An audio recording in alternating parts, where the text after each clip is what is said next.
The Heritage Minutes. G'day guys, how's it going? My name is AussieTash and today we're back with some more episodes of the Heritage Minutes. I've said it before, I'm really loving learning about the history of Canada from these 1-minute clips. Before we get into today's video, please make sure to jump on, hit that subscribe button. That would really help me out.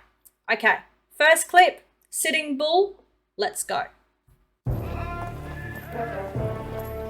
Commissioner McLeod, where are the rest of your men? You've got more men back there than I have in the whole of Western Canada. Yeah, but Sitting Bull held a war dance last night. General Terry in Canada, Sitting Bull has kept the Queen's peace. He's agreed to meet with you. Spotted Eagle. That face doesn't look ready to come back to the States without a fight.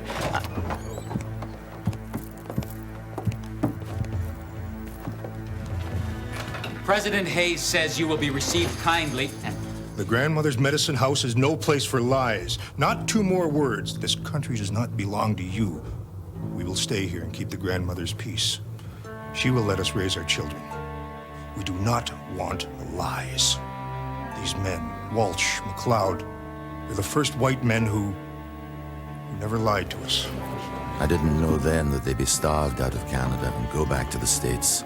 Walsh would resign over it, and Sitting Bull would be murdered.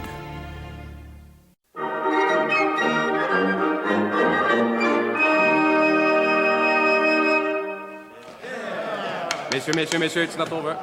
You still have the last score to do, so please take it.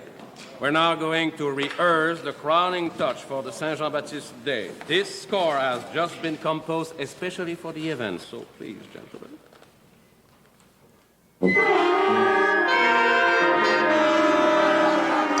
Messieurs, start over. Gentlemen, this piece deserves better. And the authors are Canadian like us, so please, gentlemen.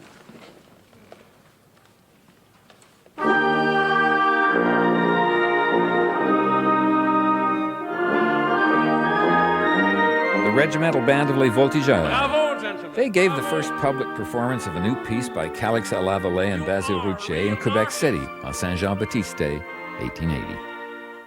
Wow, that's really cool. That's the first musical company that played O Canada in public for, is it Bastille Day? I think that's how you pronounce it. The first story, Sitting Bull, the first clip. Not really quite too sure what I should have got out of that. Please leave a comment and let me know the history. I'm sure there was a lot of bad blood that went on between the natives and the European settlers. So just tell me your stories, share your knowledge. We have a great community site and we're learning from each other. All right, who wants to earn some danger pay? Boat fare for the wife. All you have to do is go down in the tunnel with the nitro and set the charge. And my wife, you pay boat? Okay, I do really good, you see. All right.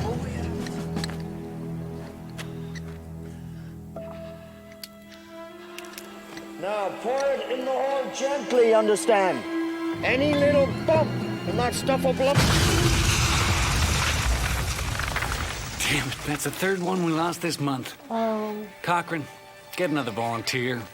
no. Oh. I went back in again, but I lost many friends. They say there is one dead Chinese man for every mile of that track. That's what they say. That's pretty powerful, that, isn't it? I don't really know what to say about that. It's really hard, isn't it? A lot of bad things happen in history, not just in Canada, but in everywhere. All countries are guilty of treating people from different cultures in different ways. So yeah, that's just a really sad story. But you know what? That one particular person, that one particular young boy, he walked out, didn't he? And he also walked back in again. So good on him.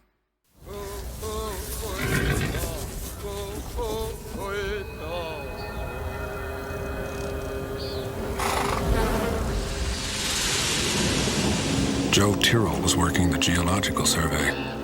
Minerals or fossils. He never dreamed what he was about to find.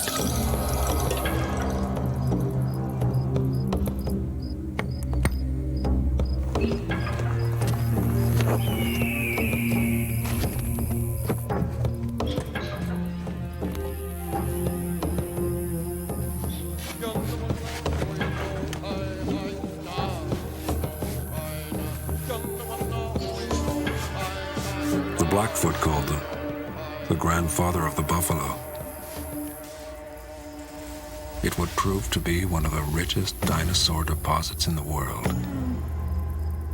Hold on, isn't there a Tyrrell museum? I've been told to look into it. I'm not sure what province it's in, but there is a Tyrrell museum out there that has dinosaur specimens. Is that named after this particular fella?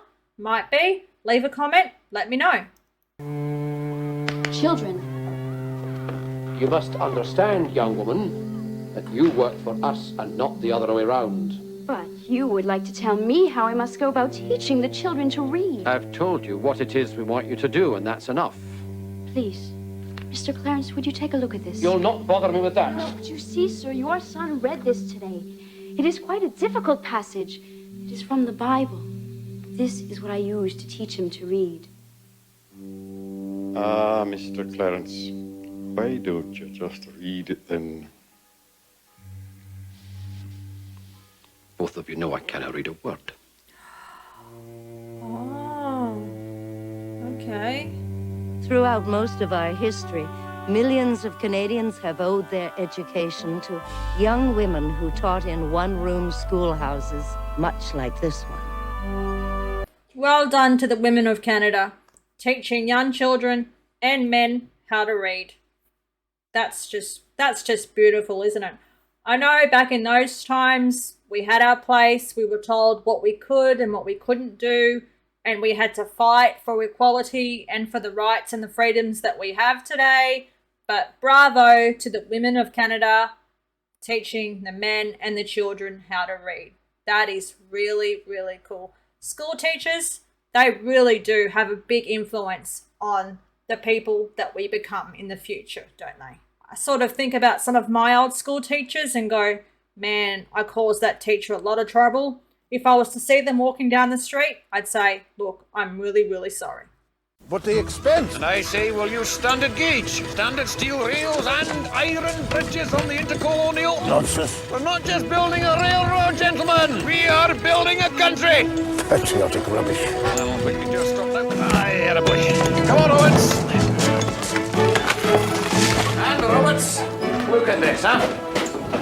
Between Halifax and Toronto, there are 5 different time zones. It's ridiculous. Oh, the railway and the electric telegraph, what the world really needs is a system of standard time zones. But sir, cities set their own time by the sun. They'd never agree. Well, we'll have to make them, Roberts. Make them understand. Even if it takes years. Ladies and gentlemen, Mr. Sanford Fleming of Canada, to whom the world owes the invention of standard time. Mr. Fleming. He surveyed and engineered 4 Canadian railways and transformed the world with standard time. Sanford Fleming, engineer. I've learned a few things about Canadian inventions. Had no idea about that. I loved his little spiel at the start. We're not just developing a railroad, we're building a country. That was really, really cool. And he went from building a railroad to building a country to setting time zones that are implemented all around the world. Look over there! And it's the same flat country everywhere.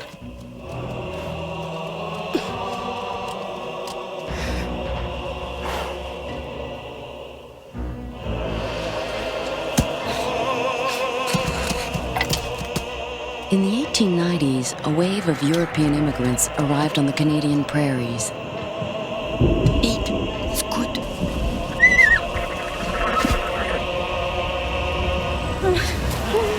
Anna, is it baby? You all right?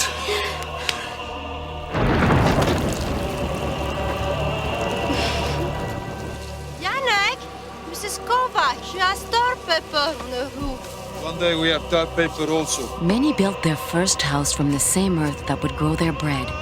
They called it a soddy. That's a beautiful story, isn't it? They were just happy for the freedoms that they had in their new homeland of Canada, and they were happy to build a house from nature and to start a new life together. That lady, it looked like in the story, was bearing a child, and they built their house from nature, and they were going to bring a newborn into the world. They were starting their new lives together. Look how happy they were. That was just a beautiful, beautiful story. Okay, that was the episode for today. I really enjoyed it. If you did, please smash the like button, leave a comment, share your knowledge about the stories with me. I really, really love the community that we have together. And remember to subscribe. That would really help me out. Cheers from down under. Take care. Bye.